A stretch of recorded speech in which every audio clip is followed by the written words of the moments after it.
नमस्कार। ऋषभ देव अवतार परमहंस पद की दिव्य महिमा है। ऋषभ देव अवतार श्री हरि विष्णु का यह अवतार है। परमहंस आत्मज्ञान की चरम अवस्था को कहते हैं। परमहंस वह महापुरुष है जो संसार में रहते हुए भी संसार से परे होता है।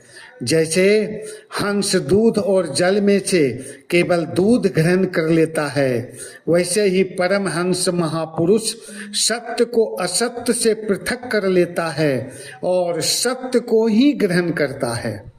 वह मान अपमान सुख दुख लाभ हानि में सम भाव रहता है। उनकी इंद्रियां वश में, मन शांत और बुद्धि बाह्य में ब्रह्म में स्थित होती है। अक्सर पापी लोग इनके समक्ष खड़े होने से डरते हैं, क्योंकि वे जानते हैं कि इसकी दृष्टि पड़ते ही पाप और पुण्य अलग अलग होकर दिखने और बोलने लगेंगे।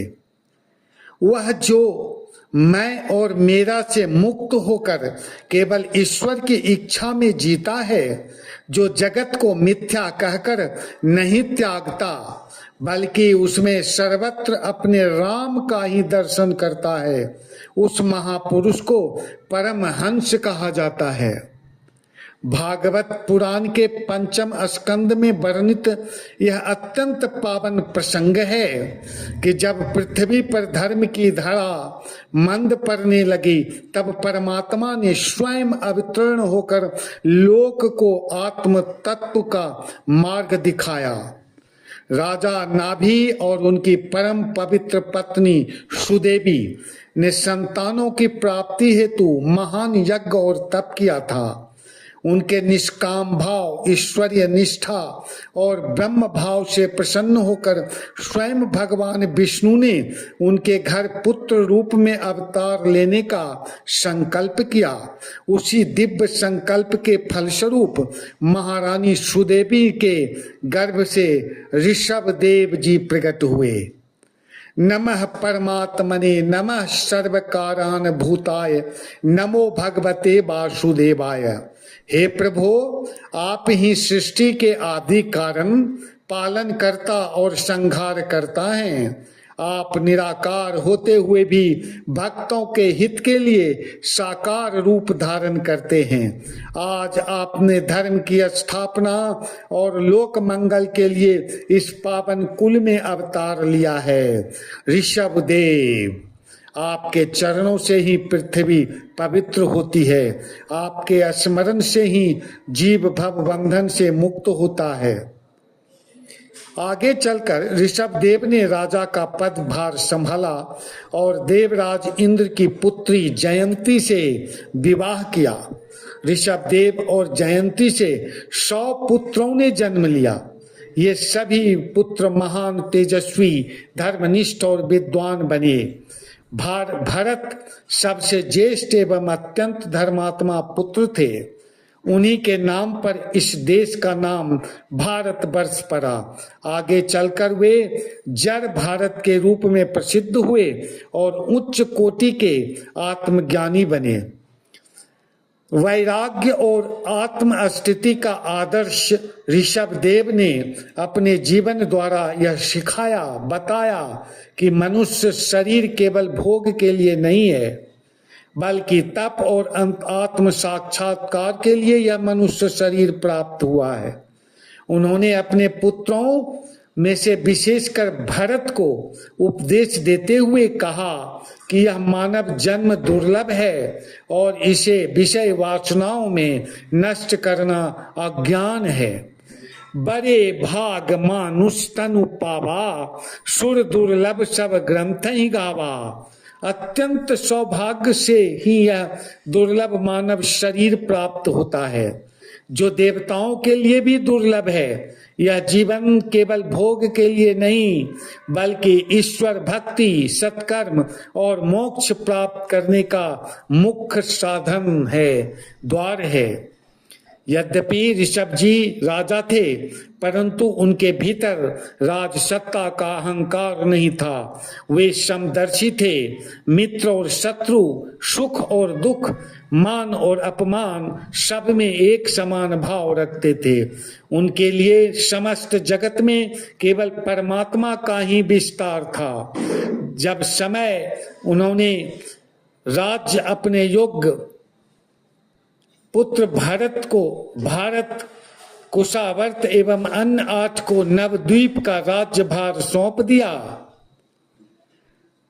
इसके अन्य 9 पुत्र कवि, हरि, अंतरिक्ष आदि नव योगेंद्र कहलाए और जगत को परम ब्रह्म ज्ञान का उपदेश दिया। शेष 81 पुत्र वे कर्म कांड और वेद मार्ग के आचार्य बने तथा समाज में धर्म की स्थापना की।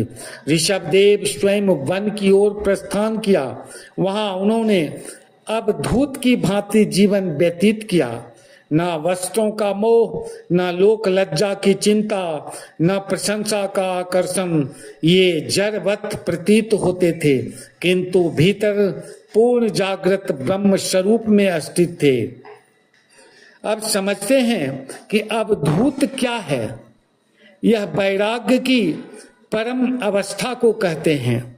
अवधूत वह महापुरुष है जिसे देह, मान, अपमान, लोक लज्जा और सामाजिक बंधनों से पूर्णतः अतिक्रमण कर लिया हो।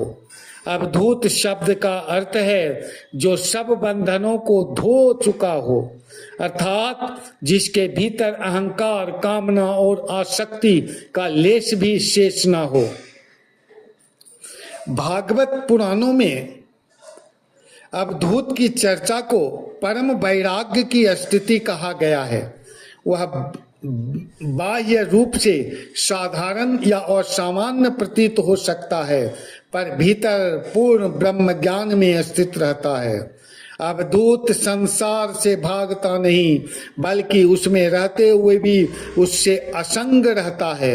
उसके लिए ना मित्र है, ना शत्रु, ना अपना, ना पराया, सब में एक ही परमात्मा का दर्शन करता है वह।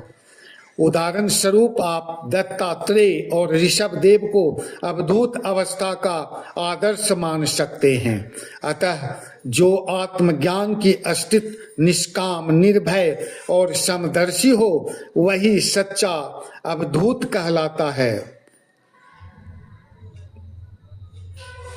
परमहंस पद की साधना क्या है? महर्षि लोग उसकी इस स्थिति को परमहंस पद कहते हैं। परमहंस वह है जो दूध और पानी को पृथक करने वाले हंस की भांति सत्य और असत्य का विवेक कर सके। ऋषभदेव ने अपने मन, बुद्धि और इंद्रियों को पूर्णतः वश में कर लिया था। वे योग की चरम अवस्था में स्थित होकर बाह्य व्यवहार और जड़वत दिखते थे। लोग उन्हें कभी उपहास का पात्र बनाते, कभी अपमानित करते, परंतु उनके अंतर मन में कोई प्रतिक्रिया नहीं होती थी। वे साक्षी भाव में स्थित थे, न कर्ता न भोक्ता। ऋषभदेव जी हमेशा कहते थे कि आत्मा का आनंद बाह्य विषयों में नहीं, बल्कि अंतर मन की शांति में है। जब मन अस्थिर होता है, तब आत्मा का प्रकाश स्वतः प्रकट होता है। यही अवस्था अवधूत की चर्या है, जहां व्यक्ति लोकाचार से परे केवल ब्रह्म भाव में स्थित रहता है। श्रम दृष्टि का संदेश ऋषभदेव ने दिया। ऋषभदेव ने यह सिद्ध किया कि सच्चा वैराग्य संसार से भागना नहीं, बल्कि संसार में रहते हुए आसक्ति से मुक्त होना है। उनका जीवन संदेश देता है कि इंद्रियों को संयमित करो, मन को शांत करो, आत्मा में अस्थिर होकर समभाव अपनाओ। उनके जीवन की परिणति अग्नि में लीन होकर देह त्याग करने में हुई, पर वह त्याग नहीं, ब्रह्म में पूर्ण विलय था। इस प्रकार भगवान ऋषभदेव का अवतार केवल एक ऐतिहासिक प्रसंग नहीं है, बल्कि आत्म उन्नति का दिव्य पथ है। उनका जीवन यह उद्घोष करता है कि जब मनुष्य समस्त आसक्तियों का परित्याग कर अपने स्वरूप में स्थित हो जाता है, तभी वह परमहंस पद को प्राप्त करता है। मन को शांत करके, इंद्रियों को संयमित करके, श्रम दृष्टि अपना करके आत्मा के परम आनंद का अनुभव संभव है। इसे अनुभव किया जा सकता है। यही ऋषभदेव अवतार की दिव्य शिक्षा है, यही भागवत का सार है। और ऋषभदेव के उपदेश है कि इंद्रियों को संयमित करो, तप करो, संतों का संग करो और आत्म स्वरूप में स्थित होकर परम आनंद को प्राप्त करो। यहीं मैं अपनी वाणी को विराम देता हूँ। डॉक्टर राम चौरसिया को आज अलविदा दीजिए और मिलेंगे अगले एपिसोड में। भगवान श्री हरि विष्णु के अगले अवतार के रूप में आपको चर्चा करेंगे। तब तक आप मन में चिंतन करिए नारायण के अष्टाक्षरी और द्वादशाक्षरी मंत्र ओम नमो नारायण, ओम नमो भगवते वासुदेवाय, ओम ऋषभदेवाय नमः का जप करिए और बोलिए जय श्री महाकाल, जय श्री भगवान हरि विष्णु, जय हिंदुस्तान, जय भारत के लोग।